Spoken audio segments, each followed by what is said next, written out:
Other developments in that story, the wife of the former ambassador says the family will today be receiving her husband's death certificate.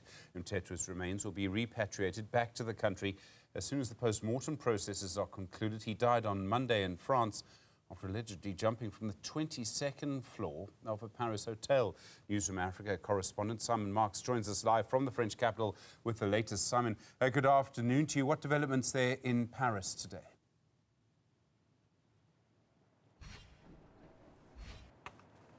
Well, Stephen, we've spoken to Philisiwe Buthelezi Mthethwa over the last several hours, and she is having a very busy day here. She's expressed great relief that Dr. Sfiso Buthelezi, the former deputy finance minister, and of course her brother, is now by her side. She told me that that was a tremendous comfort to her, and as a result of his arrival in Paris last night, she actually had been able to get a full night's sleep for the first time since the ambassador, her husband, jumped to his death from the 22nd story of this hotel. And the family, both the ambassador's wife and the ambassador's brother-in-law here in Paris, are not contesting the fact that the French investigation has been anything other than professional, that police have been extremely respectful of the ambassador's widow, have spoken with her on multiple occasions during the course of this week, and that the family here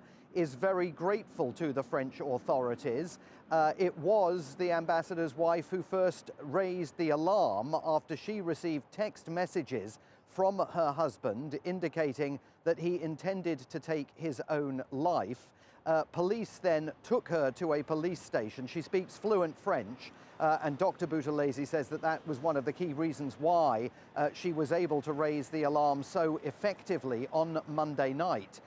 He also revealed that police then took her back to the residence and said, you know, before we start searching the city far and wide for your husband, let's just check the residence, because it is a substantial a building in its own right. So they searched the residence, found no sign of Nathi Mthethwa there, and then started broadening the scope of their investigation.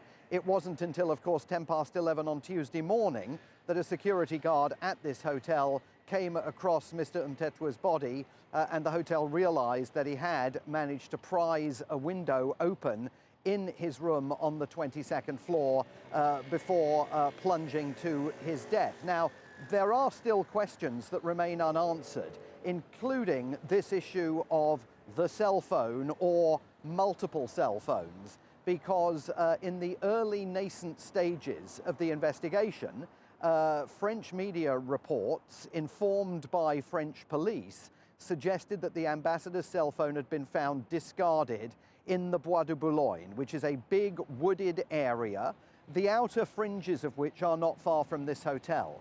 Now, the ambassador's wife told me today that she was uncertain whether those reports were true. She said that certainly a cell phone had been returned to the family along with the ambassador's effects. She said it showed no signs of having been outdoors.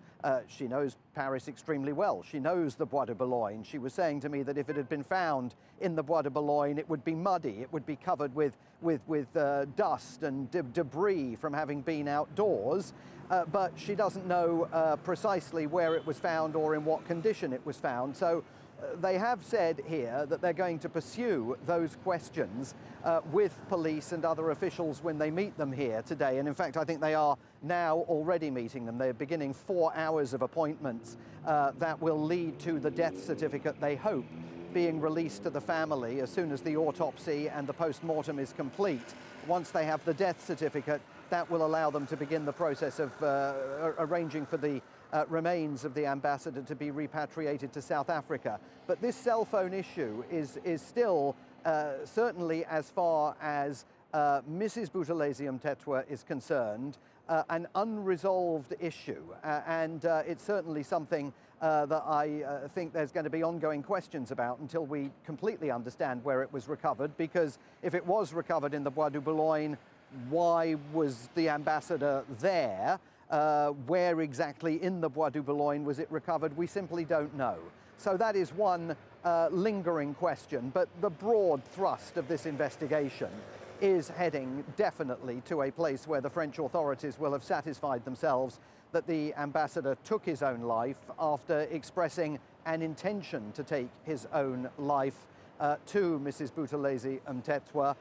And as soon as that investigation is closed, then the process of repatriation can begin. Simon, you told us yesterday, of course, that our embassy had been very quiet. People there still in shock. You've been able to speak to some of the role players in this, but I imagine that's still the situation. Embassy staff, along, of course, with the family of Nathi Mthethwa, must still be in shock today.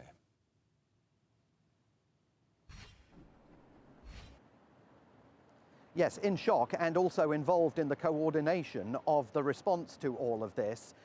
The embassy has moved into relatively low-level operations, at least as far as anything else is concerned. So yesterday, they were only allowing people with previously scheduled appointments to enter the embassy. And this time yesterday, when we were broadcasting live from outside the embassy, there were a handful of people who were indeed arriving for some of those pre-scheduled appointments. But for the most part, the embassy is in shock.